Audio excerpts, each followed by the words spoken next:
യേശുക്രിസ്തുവിന്റെ പരിശുദ്ധമായ നാമത്തിൽ എല്ലാ പ്രിയപ്പെട്ടവർക്കും മോർണിംഗ് ഡ്യൂവിന്റെ പുതിയൊരു പ്രഭാത വചന ധ്യാനത്തിലേക്ക് സ്വാഗതം. കഴിഞ്ഞ ദിവസം നമുക്ക് വളരെ അനുഗ്രഹിക്കപ്പെട്ട ആത്മീക വചനചിന്ത, പ്രത്യേകിച്ച് മത്തായിയുടെ സുവിശേഷം 25-ാം അധ്യായം 14 മുതലുള്ള താലന്തുകളുടെ ഉപമയിൽ നിന്നും നമുക്ക് ചിന്തിപ്പാനും ധ്യാനിപ്പാനും തക്കവണ്ണം ദൈവം നമ്മെ സഹായിച്ചല്ലോ. ഞാൻ തീർച്ചയായിട്ടും വിശ്വസിക്കുന്നു ദൈവത്തിന്റെ പരിശുദ്ധ ആത്മാവ് നമ്മളോട് വളരെ വ്യക്തമായി സംസാരിക്കുന്നു എന്നുള്ളത്. ഈ ആത്മീകമായ ദൈവരാജ്യത്തിൽ നമ്മൾ ജീവിക്കേണ്ടതിന് പ്രാധാന്യം, നമ്മൾ ഈ ദൈവരാജ്യത്തിൽ ആയിരിക്കുമ്പോൾ എപ്രകാരം ദൈവരാജ്യത്തെ നമ്മൾ ആസ്വദിക്കണം, ആ ദൈവരാജ്യത്തിന്റെ അനുഭവങ്ങളിലൂടെ നമ്മൾ കടന്നു പോകണം എന്നിത്യാദിയുള്ള കാര്യങ്ങളാണ് നമ്മൾ ഈ ദിവസങ്ങൾ ചിന്തിക്കുന്നത്. തീർച്ചയായിട്ടും നമ്മൾ കണ്ണടച്ചുള്ള ഒരു ജീവിതമല്ല ചെയ്യേണ്ടത്. കണ്ണു തുറന്നുകൊണ്ട് ആത്മീക സമ്പത്തിനെക്കുറിച്ചും ദൈവം നമുക്ക് നൽകുന്ന ആത്മീക വിഭവങ്ങളെക്കുറിച്ചും നമ്മൾ മനസ്സിലാക്കി മുന്നോട്ട് പോയെങ്കിൽ മാത്രമേ നമ്മുടെ ഈ ഭൂമിയിലെ ജീവിതം ധന്യമായി തീരത്തുള്ളൂ. കഴിഞ്ഞ ദിവസം ഞാൻ നിങ്ങളോട് വളരെ വ്യക്തമായി പറഞ്ഞല്ലോ, നമ്മൾ ഈ ലോകക്കാരല്ല. നമ്മൾ ഈ ലോകക്കാരല്ല എന്ന് പറയുന്നതിന്റെ പ്രധാനപ്പെട്ട കാരണം ആത്മീകമായി നമ്മൾ ദൈവരാജ്യത്തിലായതുകൊണ്ടാണ്. ശാരീരികമായി നമ്മൾ ഈ ലോകത്തിലാണ്, അത് ശരിയാണ്. നമ്മൾ ശാരീരികമായി ഈ ലോകത്തിലാകുമ്പോൾ ശാരീരികമായ നമ്മുടെ ആവശ്യങ്ങളുണ്ട്. പക്ഷേ ഒരിക്കലും ആത്മീകമായി നമ്മൾ ഈ ലോകക്കാരല്ല എന്ന് ദൈവവചനം വളരെ വ്യക്തമായി നമ്മോട് പറയുന്നു. അതുപോലെ തന്നെ നിങ്ങൾക്ക് വളരെ കൺഫ്യൂഷൻ ഉള്ളതായ, അല്ലെങ്കിൽ നിങ്ങൾക്ക് വളരെയധികം കുഴപ്പിക്കുന്നതായ ചില വാക്യങ്ങൾ വിശുദ്ധ വേദപുസ്തകത്തിലുണ്ട്. ഈ ലോകത്തെ സ്നേഹിക്കരുതെന്ന് യോഹന്നാൻ അപ്പോസ്തലൻ മുഖാന്തരം കർത്താവ് നമ്മോട് പറയുന്നുണ്ടല്ലോ. അതേപോലെ തന്നെ ലോകസ്നേഹം ദൈവത്തോട് ശത്രുത്വമാണെന്ന് പറയുന്നില്ലേ? ഇങ്ങനെയുള്ള കാര്യങ്ങളെല്ലാം നമ്മൾ കാണേണ്ടത് ഈ ദൈവരാജ്യ വിഷയ സംബന്ധമായിട്ടാണ്. ദൈവരാജ്യത്തിൽ നമ്മൾ ആയിരിക്കുന്നത് നമ്മുടെ ശരീരത്തോടു കൂടിയല്ല, നമ്മളുടെ ആത്മാവിനാലാണ്, അല്ലെങ്കിൽ ആത്മീയമായ ഒരു ജീവിതത്തിലാണ്. ഞാൻ ശാരീരികമായി നമ്മൾ ദൈവരാജ്യത്തിൽ ഇല്ല എന്നുള്ളത് അസന്നിഗ്ധമായി ഞാൻ പറയുകയല്ല, മറിച്ച് നാം ആത്മീയമായി ദൈവരാജ്യത്തിൽ ആകുമ്പോൾ ശാരീരികമായിട്ട് നമ്മൾ ദൈവത്തിന്റെ ആലയമായി ദൈവരാജ്യത്തിൽ ആയിരിക്കും. എന്നാൽ മാനുഷികമായിട്ടുള്ള ആ ഒരു വീക്ഷണത്തിൽ നമ്മൾ ഈ ലോകത്തിൽ തന്നെയാണ്. ഈ ലോകത്തിൽ നമുക്ക് ബന്ധങ്ങളുണ്ട്, ഈ ലോകത്തിൽ നമുക്ക് ജീവിക്കാൻ കഴിയേണ്ടതിന് വേണ്ടിയുള്ള റിസോഴ്സുകൾ, വിഭവങ്ങൾ നമുക്ക് ആവശ്യമാണ്. ഇതെല്ലാം നമുക്ക് ഉള്ളപ്പോൾ തന്നെ നമ്മൾ ആത്മീയമായി ജീവിക്കേണ്ടത് ദൈവരാജ്യത്തിൽ ആണെന്നുള്ള വസ്തുതയാണ് നമുക്ക് വിശുദ്ധ വേദപുസ്തകത്തിൽ നിന്നും മനസ്സിലാക്കാൻ കഴിയുന്നത്. പലപ്പോഴും ഈ ദൈവരാജ്യം, അതേപോലെ തന്നെ ഈ ലോകം എന്നുള്ളതായ, അല്ലെങ്കിൽ ഈ ലോകരാജ്യം എന്നുള്ളതായ ആ ഒരു കമ്പാരിസൺ കടന്നു വരുമ്പോൾ പല ആളുകൾക്കും ധാരാളം ആശയ സംഘർഷങ്ങൾ ഉണ്ടാകാറുണ്ട്. പക്ഷെ അതിൻ്റെ ആവശ്യമില്ല. നമ്മൾ ഈ ഭൂമിയിൽ ജീവിക്കുമ്പോൾ തന്നെ നമ്മൾ ആത്മീയമായി ദൈവമക്കൾ എന്ന നിലയിൽ നമ്മൾ ജീവിക്കണം. ലോകത്തിലെ എല്ലാ കാര്യങ്ങളിലും നമുക്ക് ഏർപ്പെടുവാൻ കഴിയത്തില്ല. ദൈവത്തിന്റെ ആത്മാവ് നമ്മെ നിയോഗിക്കുന്നതിലൂടെ മാത്രമേ നമുക്ക് കടന്നു പോകുവാൻ കഴിയത്തുള്ളൂ. ഞാൻ കഴിഞ്ഞ ദിവസം നിങ്ങളോട് പറയുകയുണ്ടായല്ലോ, കർത്താവ് യേശുക്രിസ്തുവിന്റെ അടുക്കിലേക്ക് ഈ റോമൻ ടാക്സ് കളക്ടേഴ്സ്, നികുതി പിരിവുകാർ വന്നപ്പോൾ യേശുവിന്റെ സമീപനം എന്തായിരുന്നു എന്നുള്ളത് കർത്താവ് പറയുന്നുണ്ട്. രാജ്യത്തിന്റെ പുത്രന്മാർ ഇത് കൊടുക്കേണ്ടതായിട്ടില്ല.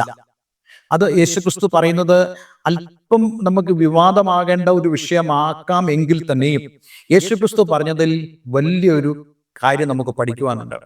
നമ്മൾ രാജ്യത്തിന്റെ പുത്രന്മാരാണെന്നുള്ള ബോധ്യത്തോടുകൂടെ വേണം നമ്മൾ ഈ ഭൂമിയിൽ ജീവിക്കുവാൻ. അല്ലാതെ ഞാൻ ഈ ലോകക്കാരനാണ് എന്നുള്ള ബോധ്യത്തോടു കൂടിയല്ല. എപ്പോൾ ദൈവത്തിന്റെ കാഹളധ്വനി കേട്ടാലും ഇവിടുന്ന് പോകത്തക്കവണ്ണം തയ്യാറായി നിൽക്കുന്ന ആളുകളെയാണ് കർത്താവ് യേശുക്രിസ്തു ദൈവരാജ്യത്തിന്റെ പുത്രന്മാർ എന്ന് വിളിക്കുന്നത്. അപ്പോൾ തന്നെ നമ്മൾ യേശുക്രിസ്തു പറഞ്ഞ സ്റ്റേറ്റ്മെന്റിൽ നിന്നും മനസ്സിലാക്കാൻ കഴിയുന്നതായ വളരെ പ്രധാനപ്പെട്ട കാര്യമുണ്ട്. നാം ഇടർച്ച വരുത്താൻ പാടില്ല. ഈ ഭൂമിയിലായിരിക്കുമ്പോൾ നമ്മളുടെ ഗവൺമെന്റിന്, രാഷ്ട്രീയ പാർട്ടികൾക്ക്, മറ്റ് ഒഫീഷ്യൽസിന് നമ്മൾ ഇടർച്ച ഉണ്ടാക്കാൻ പാടില്ല. അതുകൊണ്ട് പറയുന്നു, നീ പോയി ടാക്സ് കൊടുക്കുക.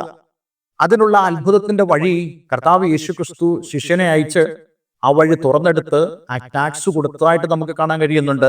പക്ഷെ അതേസമയം തന്നെ ശിഷ്യന്മാരോട് യേശു പറയുന്നു, നിങ്ങൾ മറന്നു പോകരുത്, നിങ്ങൾ ദൈവരാജ്യത്തിന്റെ പുത്രന്മാരാണ് എന്നുള്ള വസ്തുത.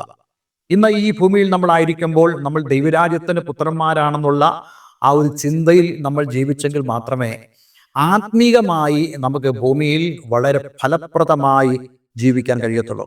ഇന്ന് ഞാൻ നിങ്ങളോട് സംസാരിക്കാൻ ആഗ്രഹിക്കുന്ന ഒരു ഭാഗം ഈ മത്തായിയുടെ സുവിശേഷം 25-ാം അധ്യായത്തെ വിട്ടിട്ട് 1 തിമോഥെയോസ് 1-ാം അധ്യായം അതിന്റെ 12-ാമത്തെ വാക്യത്തെ ഫോക്കസ് ചെയ്തുകൊണ്ടാണ് അപ്പോസ്തലൻ പൗലോസ് ഇവിടെ പറയുന്നു, എനിക്ക് ശക്തി നൽകിയ ക്രിസ്തുവേശു എന്ന നമ്മുടെ കർത്താവ് എന്നെ വിശ്വസ്തനെന്ന് എണ്ണി ശുശ്രൂഷയ്ക്കാക്കിയത് കൊണ്ട് ഞാൻ അവനെ സ്തുതിക്കുന്നു. നോക്കുക, കഴിഞ്ഞ ദിവസം നമ്മൾ ധ്യാനിച്ചതായ ഭാഗം മത്തായിയുടെ സുവിശേഷം 25-ാം അധ്യായം 14 മുതൽ 16 അല്ലെങ്കിൽ 16 മുതൽ 18 വരെയുള്ള വേദഭാഗമായിരുന്നല്ലോ. അവിടെ വളരെ വ്യക്തമായിട്ടും കർത്താവ് യേശുക്രിസ്തു ആ ദൂരദേശത്തേക്ക് പോകുന്ന യജമാനനെ കുറിച്ച് പറഞ്ഞിട്ട് അവൻ തന്റെ സമ്പത്ത് തന്റെ ദാസന്മാരെ ഏൽപ്പിച്ചു. അവിടെ ഈ ദാസന്മാരെ ഏൽപ്പിക്കുക എന്ന് പറയുമ്പോൾ സമ്പത്ത് ഏൽപ്പിക്കണമെങ്കിൽ ദാസന്മാരെ വിശ്വസ്തരെന്ന് എണ്ണുവാനുള്ളതായ ഒരു മാനസികാവസ്ഥ ആ യജമാനൻ ഉണ്ടെങ്കിൽ മാത്രമേ കഴിയത്തുള്ളൂ. ഇതുപോലെ തന്നെയാണ് കർത്താവ് നമ്മോട് പറയുന്നത്. നമ്മെ കർത്താവ് യേശുക്രിസ്തുവും വിശ്വസ്തരെന്നെണ്ണിയാണ് ഈ ശുശ്രൂഷക്കാക്കിയിരിക്കുന്നത്. നമുക്ക് അതിനെല്ലാം ഒരു പാഠമായി, ലെസനായി അപ്പോസ്തലൻ പൗലോസ് തിമോഥെയോസിന് താൻ ലേഖനം എഴുതുമ്പോൾ 1:12 പറയുന്നു, കർത്താവിനെ വിശ്വസ്തനെന്നെണ്ണി ശുശ്രൂഷയ്ക്കാക്കിയത് കൊണ്ട് ഞാൻ അവനെ സ്തുതിക്കുന്നു. ഞാൻ ഇന്ന് നിങ്ങളോട് പറയാൻ ആഗ്രഹിക്കുന്ന വളരെ പ്രധാനപ്പെട്ട കാര്യം, നമ്മെ നിയോഗിച്ച കർത്താവിനെ നമ്മൾ ബഹുമാനിക്കണം, നമ്മൾ സ്നേഹിക്കണം. അല്ലെങ്കിൽ ദൈവം നമ്മെ ഏൽപ്പിച്ചതായ താലന്തുകളെ നമുക്ക് വ്യാപാരം ചെയ്യുവാൻ കഴിയത്തില്ല. ഇന്ന് ഞാൻ നിങ്ങളോട് പറയാൻ ആഗ്രഹിക്കുന്ന വളരെ പ്രധാനപ്പെട്ട കാര്യം, അനേകർക്കും ദൈവം താലന്തുകളെ കൊടുത്തിട്ടുണ്ട്, സമ്പത്തിനെ കൊടുത്തിട്ടുണ്ട്, റിസോഴ്സുകൾ കൊടുത്തിട്ടുണ്ട്, അതേപോലെ തന്നെ കഴിവുകള്, അവസരങ്ങള്, സമയം ദൈവം കൊടുത്തിട്ടുണ്ട്. പക്ഷേ ദൈവത്തെ അവർക്ക് സ്നേഹിക്കാൻ കഴിയാത്തത് കൊണ്ട്, ദൈവം അവരെ വിശ്വസ്തൻ എന്നെണ്ണി എന്നുള്ളതായ ഒരു നന്ദി യേശുക്രിസ്തുവിനോട് കാണിക്കുവാൻ കഴിയാത്തത് കൊണ്ട് പലരും തങ്ങളുടെ ക്രിസ്തീയ ജീവിതത്തിൽ അല്ലെങ്കിൽ ദൈവരാജ്യത്തിന്റെ ആ ഒരു അവസ്ഥയിൽ ദൈവത്തോട് അവർ അവിശ്വസ്തരാണ്. മനുഷ്യരോട് അവർ വിശ്വസ്തരാണ്. ഒരു പാസ്റ്ററിനോട് അവർക്ക് വിശ്വസ്ത കാണിക്കാം, അവർക്കൊരു അച്ഛനോട് വിശ്വസ്തത കാണിക്കാം, ഒരു പള്ളിയോട് വിശ്വസ്ത കാണിക്കാം, അവർ പിന്തുടർന്ന് വരുന്ന പാരമ്പര്യത്തോട് വിശ്വസ്ത കാണിക്കാം. പക്ഷെ അവർക്ക് ദൈവത്തോട് വിശ്വസ്ത കാണിക്കാൻ കഴിയുന്നില്ല. കാരണം അവരെ ദൈവം വിശ്വസ്തനെന്നെണ്ണി എന്നവർക്ക് ബോധ്യമാകുവാൻ കഴിയുന്നില്ല എന്നുള്ളതാണ് അതിൻ്റെ പ്രധാനപ്പെട്ട കാര്യം. ഇന്ന് ഞാൻ നിങ്ങളോട് പറയാൻ ആഗ്രഹിക്കുന്നു, ദൈവം നിങ്ങളെ വിശ്വസ്തനെന്നെണ്ണി എന്ന് പറയുമ്പോൾ അവൻ നമ്മളുടെ അവസ്ഥ കണ്ടിട്ടല്ല നമ്മളെ വിശ്വസ്തനെന്നെണ്ണിയത്, മറിച്ച് അവൻ തന്റെ ഫോർ നോളജിൽ, ദൈവം തന്റെ മുന്നറിവിൽ നമ്മെ വിശ്വസ്തരെന്ന് എണ്ണി എന്നാണ് അതിനർത്ഥം. അപ്പോസ്തലൻ പൗലോസ് ഇവിടെ തന്നെ പറയുന്നുണ്ട് 13-ാം വാക്യത്തിൽ, മുമ്പേ ഞാൻ ദൂഷകനും ഉപദ്രവിയും നിഷ്ഠൂരനുമായിരുന്നു. നോക്കുക, മാനുഷികമായി ഒന്ന് നോക്കുകയെ, ഇപ്രകാരം ദൂഷകനും ഉപദ്രവിയും നിഷ്ഠൂരനുമായ ഒരാളെ നമ്മൾ എന്തെങ്കിലും ഏൽപ്പിക്കുവോ?